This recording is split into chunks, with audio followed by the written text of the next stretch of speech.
అనంతపురంలో సూపర్ 6 సభ super success అయిందని Chandragiri MLA Pulivarthi Nani అన్నారు. అనంతపురం సభపై జగన్ వ్యాఖ్యలు సరికాదని తెలిపారు. జగన్ మానసిక స్థితి బాగోలేదని పులివర్తి నాని ఎద్దేవా చేశారు. అందరికీ పేరు నమస్కారాలు. ముఖ్యంగా నిన్న జరిగిన అనంతపురంలో super 6 super success program super hit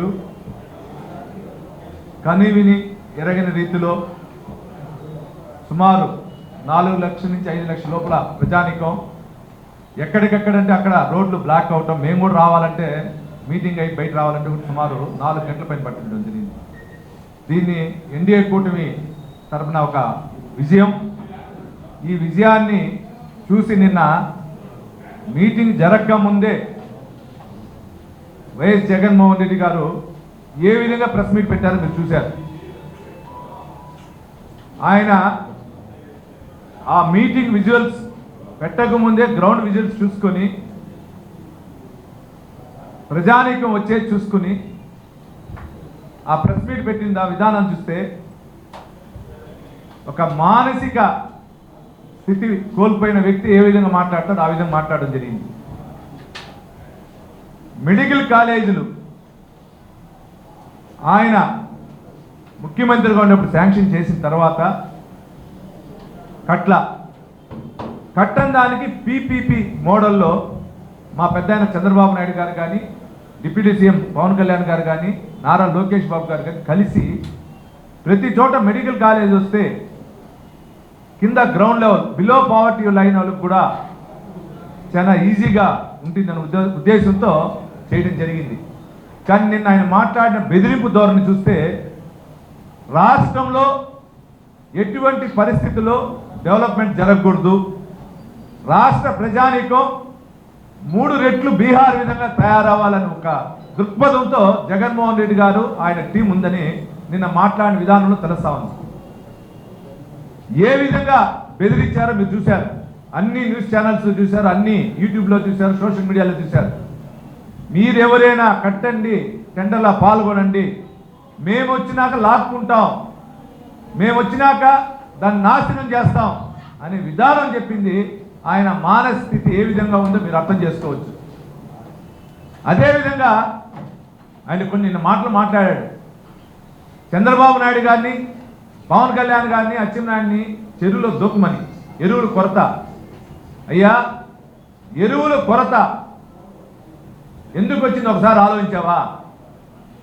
గతంలో నువ్వు పంట పొలాలకు నీళ్ళు ఇవ్వకపోయినప్పుడు ఎక్కడ కానీ పంటలు చేయలా, ప్యాడీ రైతులకి ఇవ్వాల్సిన డబ్బు ఇలా, నువ్వు దానివల్ల ఎక్కడా పాడి చేయలా. ఈరోజు ఆ పరిస్థితి లేకుండా వెనకబడిన రాయలసీమకి నీరిచ్చిన ఘనత చంద్రబాబు నాయుడు గారు దక్కింది. అదేవిధంగా వర్షదేవుడు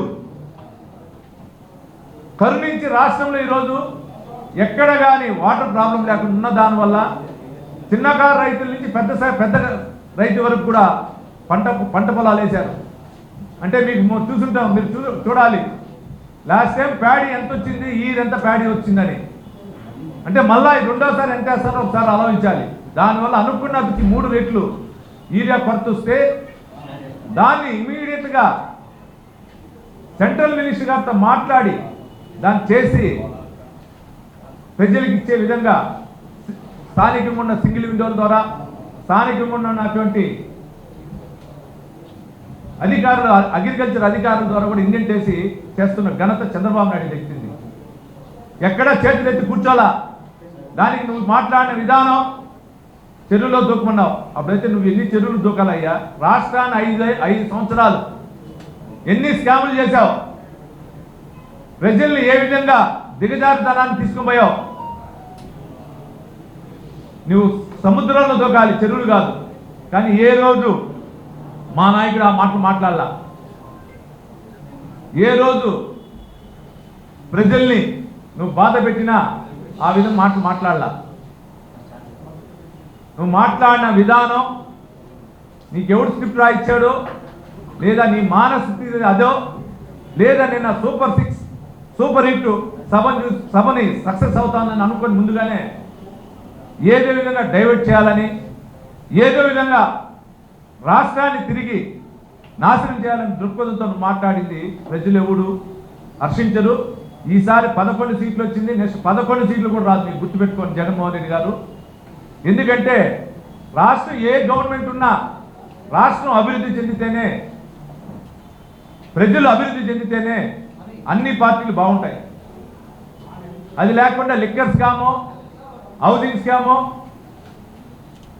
ఎర్రచందనం స్కామో లేదా శాండ్ స్కామో చేసి నువ్వు నీ యొక్క కొందరైనటువంటి ఎమ్మెల్యేలో బాగుండాలనుకుంటే కుదరదు నాయన. మా చంద్రబాబు నాయుడు గారు అనుకుంటే ఈ 1.5 yearలో మీరు చేసిన బాగోతలు ఎన్నో ఉన్నాయి, ఎన్నో రకాలు ఉన్నాయి. ఎక్కడ వేజిబుల్స్ చేయలే. ఈ చంద్రగిరి నియోజకవర్గంలో కూడా ఎన్నో చేస్తున్నారు, ఎక్కడ వేజిబుల్ చేయలే.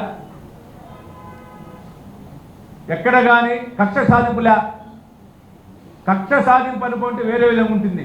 కాబట్టి జగన్మోహన్ రెడ్డి గారు దయచేసి మీరు ఇంకైనా మన రాష్ట్రాన్ని గురించి కానీ అభివృద్ధి ఏ విధంగా పోతుందో ఆ విధంగా తీసుకొని పోయేదని చూడాలి.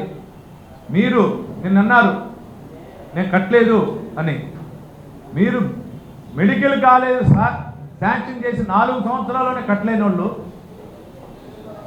ఈరోజు మా ముఖ్యమంత్రి వారు పీపీపీ మోడ్లో తీసుకుని 1 year నుంచి 1.5 yearలో కడతానంటే అంటే ప్రజలకి అభివృద్ధి కోసం, ప్రజలకి ఆరోగ్యం కూడా అంత అవసరం కాబట్టి దానికోసం పోరాటం చేస్తూ ఈ విధంగా చేస్తే మీరు మాట్లాడే పద్ధతి మంచిది కాదు. నిన్న మాట్లాడిన భాష, నిన్న మాట్లాడిన తీరు చూస్తే ప్రజలు రేపు జరిగే లోకల్ బాడీ ఎలక్షన్ బుద్ధి చెప్తారు. ఇంకైనా మీరు మాట్లాడండి. మీ నాయకులు కొందరు సంబంధం లేకపోయినా టీడీడీ పైన దుష్ప్రచారం చేస్తూ హిందువుల మనోభావాలు దెబ్బతీస్తూ ముందుకెళ్తున్నారు. ఇవన్నీ కానీ మానుకోకపోతే రాబోయే కాలంలో చాలా వైసీపీ పార్టీ సోషల్ మీడియాను వేదికగానే పెట్టుకుంటారు తప్పించి పార్టీ ఉండదని కూడా తెలియజేసుకుంటూ ఈ అవకాశం ఇచ్చిన అందరికి కూడా పేరు పేరున ధన్యవాదాలు తెలియజేసుకుంటున్నాను.